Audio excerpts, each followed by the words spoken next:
Welcome to lazy lady life style. இன்றைக்கி நம்ம பீக்கங்காய் குழம்பு எப்படி செய்யலாங்கிறத பார்க்கலாம். அதுக்கு தேவையானது 2 பீக்கங்காய் தோல் சீவி அரிஞ்சு எடுத்து வச்சுருக்கேன். ஒரு பெரிய தக்காளி கட் பண்ணி வச்சுருக்கேன். ஒரு பெரிய வெங்காயம், 5-6 பல்லு பூண்டு, கொஞ்சம் கருவேப்பிலை, இதெல்லாம் எடுத்து ரெடி பண்ணி வச்சுருக்கேன். வாங்க இப்போ பீக்கங்காய் குழம்பு எப்படி செய்யலாங்கிறத பார்க்கலாம். இப்போ பீக்கங்காய் குழம்பு செய்கிறதுக்கு அடுப்பு சட்டி வச்சுருக்கேன். அடுப்பு பற்ற வச்சுக்கலாம்.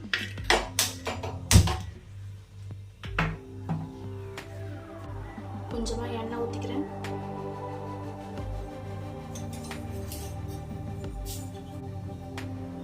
எண்ணெய் காஞ்சதுன்னா 1/2 ஸ்பூன் கடுகு போட்டோன்னா 1/2 ஸ்பூன் சீரகம், வெட்டி வச்ச வெங்காயம், பூண்டு, கருவேப்பிலை,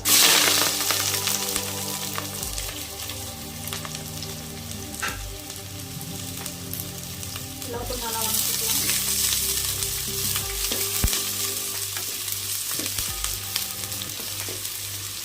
வெங்காயம் பூண்டெல்லாம் நல்லா வாங்கினதுக்கப்புறம் தக்காளி சேர்த்துக்கலாம்.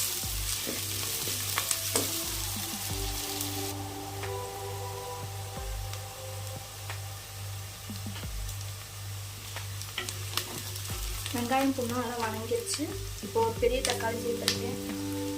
ஒரு பெரிய தக்காளி வெட்டி வச்சுட்டு அதை சேர்த்துக்கலாம்.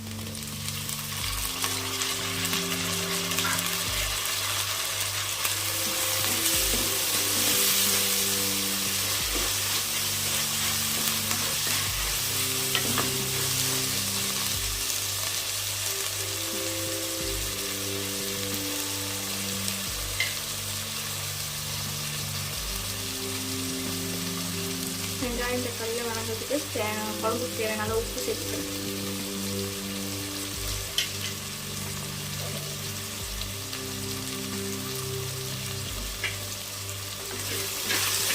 வெங்காயம் தக்காளி நல்லா வதங்கினதுக்கப்புறம் பீக்கங்காய் சேர்த்துக்கலாம்.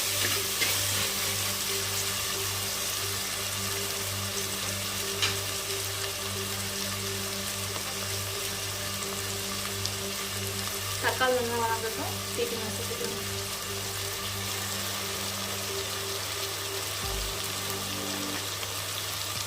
இப்போ தக்காளி நல்லா வதங்கிருச்சு.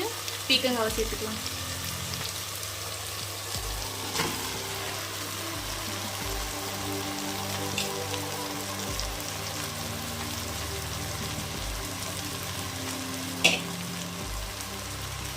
எல்லாத்துக்கும் நல்லா கலரிக்கலாம்.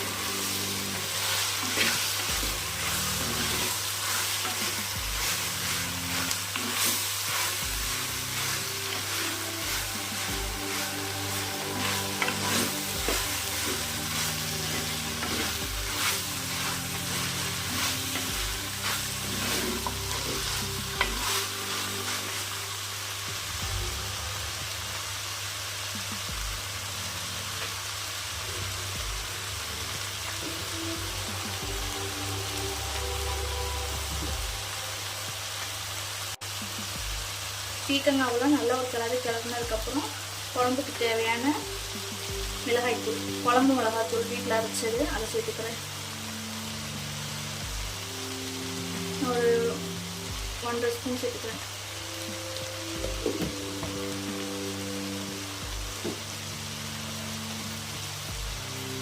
எல்லாம் நல்லா மிக்ஸ் பண்ணிக்கலாம். வீட்டில் அரைச்சி குழம்பு மிளகாய்த்தூள் சேர்த்துருக்கேன் நான்.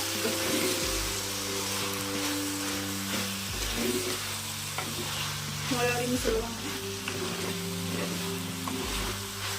எல்லாம் சேர்ந்து நல்லா கலந்து விட்டுக்கலாம்.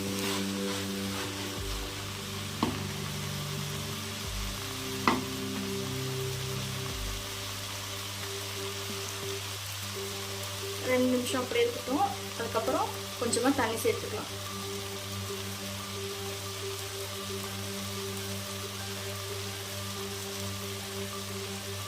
மீடியம் ஃப்ளேமில் வச்சுக்காங்க. மீடியம் ஃப்ளேம் வச்சு இந்த காய் மிளகாத்தூள் அப்படியே ஒன்றா சேரட்டும். சேர்ந்ததுக்கப்புறம் நம்ம தண்ணி ஊற்றி கொதிக்க வச்சுக்கலாம்.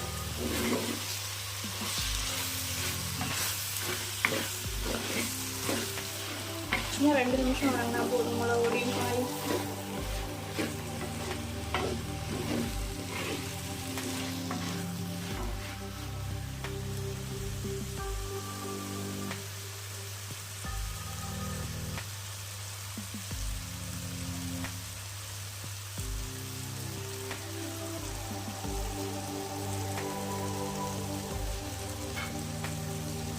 2 நிமிஷம் ஆச்சு. கொஞ்சம் தேவையான அளவு தண்ணி ஊற்றிக்கலாம். நான் கொஞ்சம் குழம்பு கொஞ்சம் திக்காக வைக்கிறேன்.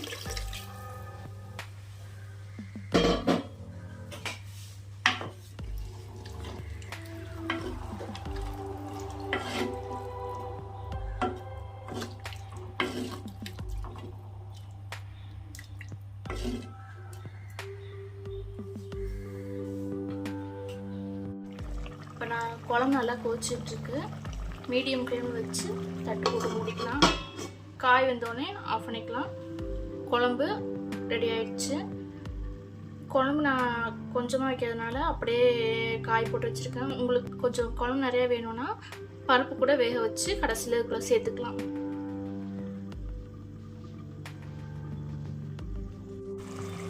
பீக்கங்காய் குழம்பு ரெடி ஆகிடுச்சு. பீக்கங்காய் நல்லா வந்துருச்சு. நான் அடுப்பு ஆஃப் பண்ணிக்கலாம். இது சூடான சாப்பாட்டுக்கு இட்லி தோசைக்கு எல்லாம் சூப்பராக இருக்கும். நீங்களும் ட்ரை பண்ணி பார்த்து எப்படி இருக்குங்கிறது சொல்லுங்கள். Thank you. Please subscribe for more videos.